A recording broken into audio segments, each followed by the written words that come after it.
जय हिंद। स्वागत है आपका लर्निंग एंड रीडिंग चैनल में। तो आज जो हम टॉपिक डिस्कस करने वाले हैं वो है आपका विज्ञप्ति से रिलेटेड। तो विज्ञप्ति से रिलेटेड हमने काफ़ी चीज़ें डिस्कस कर ली थी। मैंने आपको फ्लो भी बता दिया था कि किस तरीके का प्रोसेस होता है after board confirm the result. तो बोर्ड एक पात्रता परीक्षा होती है, बोर्ड का काम यहाँ पे खत्म हो जाता है और अब जो है हमारा बीकानेर शिक्षा विभागीय निदेशालय उसकी जिम्मेदारी बनती है। अब देखो प्रॉब्लम ये है कि अब विज्ञप्ति के लिए काफ़ी सारे जो हैं लोग बोल रहे हैं कब तक आएगी कब तक नहीं आएगी, अभी कोई आइडिया नहीं। तो मैं आपसे मेनली इस वीडियो में डिस्कस करूंगा कि क्या क्या सिनारियो बन सकते हैं, विज्ञप्ति आपकी कब तक आ सकती है। देखो बोर्ड क्या नया रिजल्ट जारी करेगा, इस बारे में जो प्रॉब्लम है, एक ही जो इम्पोर्टेंट पॉइंट है आफ्टर जो तीन मुख्य बिंदु हैं उनमें से वो है आपका हाई कोर्ट की जो पिटिशन है। मैंने अभी रिसेंट एक वीडियो बनाया था, उसका लिंक मैं डिस्क्रिप्शन में दे दूंगा। मैंने आपको बताया था कि किन क्वेश्चंस पे पिटिशन या आपत्ति लगी है। मेरे पास जो सोर्सेज थे उसके मुताबिक मैंने आपको क्वेश्चन बता दिए थे, लेकिन हो सकता है उसके अलावा भी क्वेश्चंस हो जिन पे आपत्ति लगी हो। लेकिन टोटल मिला के जो क्रक्स निकल के आता है वो ये निकल के आता है कि बोर्ड नया रिजल्ट जारी करेगा अगर हाई कोर्ट की तरफ से आपका ये जो है क्वेश्चन अगर बन के आ जाता है। अभी ऑलरेडी बोर्ड ने संशोधन करके एक क्वेश्चन तो चेंज कर ही दिया है, इंग्लिश का आपको पता होगा कि एक क्वेश्चन चेंज किया है, तो उसका ही रिजल्ट अभी तो आना बाकी है। तो वो रिजल्ट और सर्टिफिकेशन जो आपका प्रिंट होगा, लगभग आप मान के चलो कि 5 लाख लोगों का सर्टिफिकेट प्रिंट होगा, तो इसमें टाइम तो लगेगा। लेकिन जो इसमें सबसे बड़ी बात आएगी वो आएगी आपकी मेनली कि हाई कोर्ट का जो पिटीशन है उस पिटीशन वो किस डायरेक्शन में जाता है, तो वो आपका बहुत इंपॉर्टेंट हो जाएगा। सर्टिफिकेट मेरे को जहाँ तक ध्यान है लगभग 5 लाख सर्टिफिकेट प्रिंट करने हैं, क्योंकि आपको पता ही होगा कि 60% से ऊपर 55% से ऊपर कुछ कैटेगरी में इन सब के सर्टिफिकेट तो आपको प्रिंट करने ही पड़ेंगे। तो ये काफ़ी टाइम लगेगा और मुझे जहाँ तक ध्यान है बोर्ड ने इसकी तैयारी कर रखी होगी। एक क्लिक का इंतजार है, मेनली आपका जो सर प्रिंटिंग का काम है वो प्रेस में होता है, लेकिन वो लोग रिस्क नहीं ले सकते जब तक कि केसेस सारे क्लियर नहीं हो जाए। तो इसी वजह से आपकी जो विज्ञप्ति डिले होने के थोड़े से चांसेस हो सकते हैं, ठीक है। अब अगर बोर्ड का रुख देखें तो बोर्ड ने तो ये बात क्लियरली कह दी है, मैंने आपको वीडियो में बताया कि उनकी तरफ से वो संशोधन कर चुके हैं। तो उनकी तरफ से जो संशोधन होना था की में वो संशोधन हो चुका है और शायद हाई कोर्ट में भी वो यही दलील रखने वाले हैं कि हमारी तरफ से जो हम करते थे। नॉर्मली इस टाइप के केसेस में क्या होता है कि हाई कोर्ट मेनली बोलती है कि आपने क्या किया है इन आपत्तियों के लिए, तो संशोधन बोर्ड ये बोलेगी हमने एक्सपर्ट कमेटी बना दी थी और एक्सपर्ट कमेटी के सुझावों के आधार पे हमने जो है संशोधन कर दिया और अभी किसी संशोधन की गुंजाइश नहीं बची है। अब यहाँ पे आती है कि हाई कोर्ट क्या आपका रुख लेता है। यहाँ पे अगर हाई कोर्ट ने जो तथ्य जो स्टूडेंट्स के द्वारा या फिर विभिन्न याचिकाकर्ताओं के द्वारा जो पेश किए गए हैं उन तथ्यों में अगर कुछ दम है, आपने अगर जो प्रूफ दिए डॉक्यूमेंट को, और हाई कोर्ट ने अगर बोल दिया कि यस, जो मैंने आपको 14 और कुछ और भी मैंने आपको टोटल बताया था कि लगभग 19 से 20 क्वेश्चंस पे आपकी याचिका लगी हुई है, तो अगर इनमें से कुछ भी क्वेश्चन चेंज होते हैं तो डेफिनेटली बोर्ड को नया रिजल्ट जारी करना ही होगा। कुछ क्वेश्चंस इससे रिलेटेड मैं बताता हूँ। स्टूडेंट्स के आए थे कि सर ये जो बोनस मिलेगा ये केवल याचिकाकर्ताओं को मिलेगा या सबको मिलेगा, तो मैंने आपको बोला था कि बोनस जो होगा वो सबको मिलेगा, उसमें कोई शक नहीं है, बोनस सबको मिलेगा।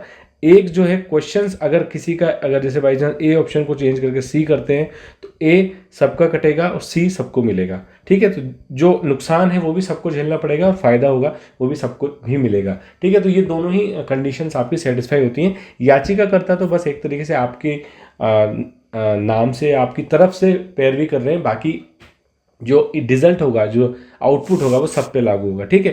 तो एक बात तो आ जाती है आपकी ये वाली, ठीक है।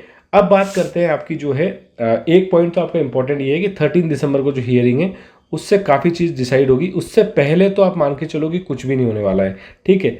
लेकिन प्रोसेस क्या होती है, ये विज्ञप्ति की काफ़ी बड़ी होती है, it's not a easy process. तो इसमें ये हो सकता है कि मैं ये कह सकता हूँ आपसे कि जो मैंने आपको रिसेंटली बताया भी था कि बोर्ड के जो निदेशक हैं उनका भी एक वक्तव्य आया था, उस वक्तव्य से ये बात क्लियर थी कि तैयारियाँ जो उनकी तरफ से पूरी हो चुकी हैं, ठीक है। अब बात करते हैं हमारी जो एक और जो पॉइंट आपका इसमें निकल के आता है, सेकंड पॉइंट, वो है आपका बीएड अपीयरिंग वालों का, ठीक है। पहले कई इस तरीके की इन्फॉर्मेशन आई थी कि बीएड अपीयरिंग वालों को अब सरकार शायद नहीं मौका देगी, लेकिन देखो ये इजी नहीं है, क्योंकि आपने नोटिफिकेशन में क्लियरली बोला है कि बीएड अपीयरिंग वाले फॉर्म भर सकते हैं और आपने उनसे भी उतनी फीस ली है, वो भी आपके उसी स्टूडेंट से। तो ये भी अगर कोर्ट में चले जाते हैं तो मामला और फंस सकता है। तो एटलीस्ट ये भी हम इस बात में देखेंगे कि दिसंबर में जो है क्योंकि निदेशालय इसका काम संभालता है, तो दिसंबर में इसका जो है जो भी पेंडिंग रिजल्ट है बीए सेकेंड ईयर का वो रिजल्ट आपका कंफर्म हो जाएगा दिसंबर एंड तक। तो शायद ये भी आपका एक ट्रिगर हो जहाँ पे जो अपना डिपार्टमेंट है, एजुकेशन डिपार्टमेंट बीकानेर निदेशालय, वो इस बात को देख रहा हो कि रिजल्ट निकालने के बाद ही इन अभ्यर्थियों को भी आपको सम्मिलित कर लिया जाए। तो सेकंड पॉइंट आपका बनता है ये वाला। उसके बाद आपका थर्ड पॉइंट जो बनता है वो बनता है आपका, और जो बहुत सारे केसेस हैं जैसे कि आपका पेपर आउट मामला है, ठीक है, और भी आपका जो और भी कई नकल वाले मामले हैं और इस तरह के मामले हैं। देखो पेपर आउट मामला तो मुझे लगता है कि अब थोड़ा हल्का पड़ गया है, उस मामले को इतना ज़्यादा गंभीरता से नहीं लेना चाहिए, क्योंकि अब उसमें लगभग सरकार ने भी कह दिया है कि वो केवल एक नॉर्मल चीटिंग का मामला था, उसमें पेपर रद्द करने वाली जैसी कोई बात अब निकल के नहीं आती है। तो ये तो हल्का पड़ गया है, लेकिन ये एक इंपॉर्टेंट जो आपका बीएसटीसी बीएड विवाद का हल जो आया था हाई कोर्ट के द्वारा, ये इसका मेरे को लग रहा है कि ये सुप्रीम कोर्ट जा सकता है, ठीक है। और अगर ये सुप्रीम कोर्ट गया तो मैंने आपको इस केस के दौरान ही बताया था कि इसमें ये जो सेंटर वर्सेस आपका जो है, ये है सेंटर वर्सेस आपका जो है स्टेट मामला है, और यहाँ पे आके बात फंस सकती है थोड़ी सी, क्योंकि सुप्रीम कोर्ट जो है अगेन कॉन्स्टिट्यूशन से पे जाएगा और वहाँ पे जाके सेंटर के लॉज स्टेट के लॉज पे भारी पड़ते हैं। यहाँ पे प्रॉब्लम हो सकती है, ये रिजल्ट जो है इस पर स्टे लग सकता है या कुछ इस तरह की चीज़ आ सकती है। तो ये भी हम डेवलपमेंट देखेंगे किस तरीके से होता है। तो ये एक इंपॉर्टेंट पॉइंट आपका बन सकता है, इसके कारण भी विज्ञप्ति डिले हो सकती है।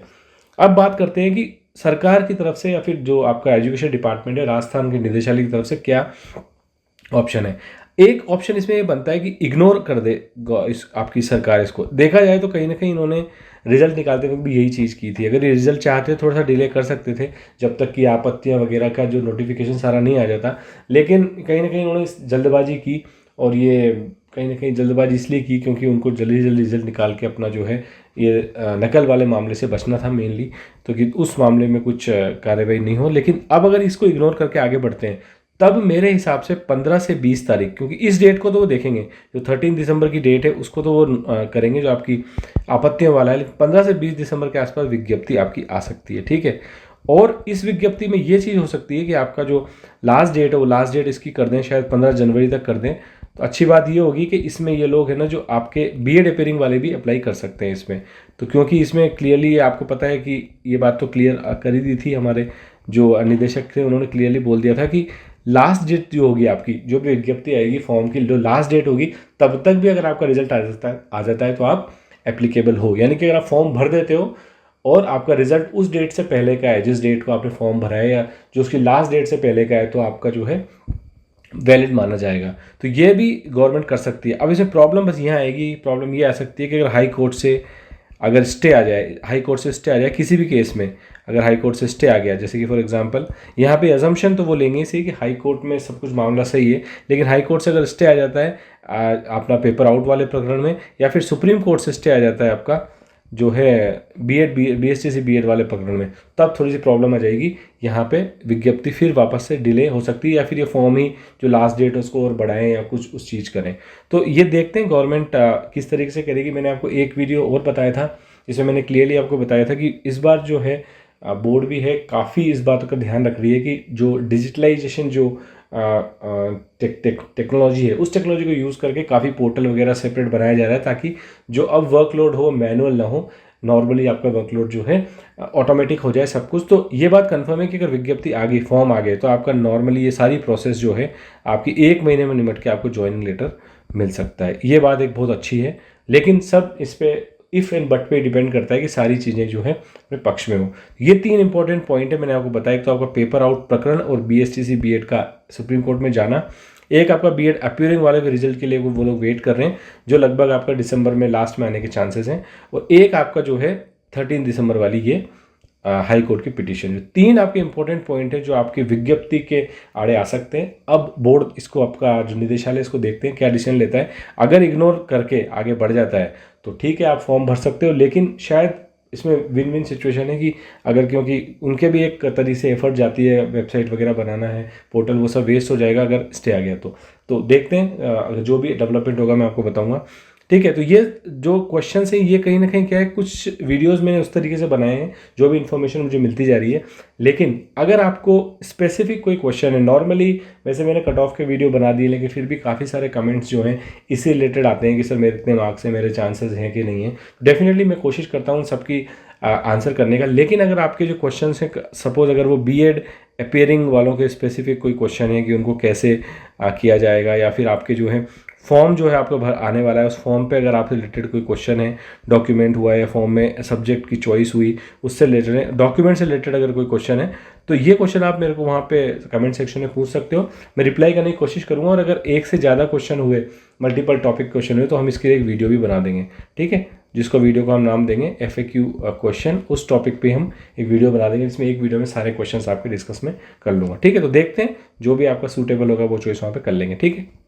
और बाकी जो सेकंड चॉइस मैं आपसे बताता ही हूँ कि अगर अभी तक आपने चैनल को सब्सक्राइब नहीं किया तो प्लीज़ चैनल को सब्सक्राइब कर लेना, क्योंकि ये रीट का जो इन्फॉर्मेशन है, सेकंड ग्रेड की जो इन्फॉर्मेशन है, ये मैं आपके साथ डे बाई डे शेयर करता रहूँगा। लेकिन फर्स्ट ग्रेड के लिए हम लोग अब कोर्स लॉन्च करने वाले हैं। मैंने एक जो है एक वोटिंग भी शेयर की, एक पोल, आप उस पोल को देख लेना। मेनली मैंने उसमें आपसे यही पूछा है कि आप जो है किस तरीके से कोर्स को चाहते हो।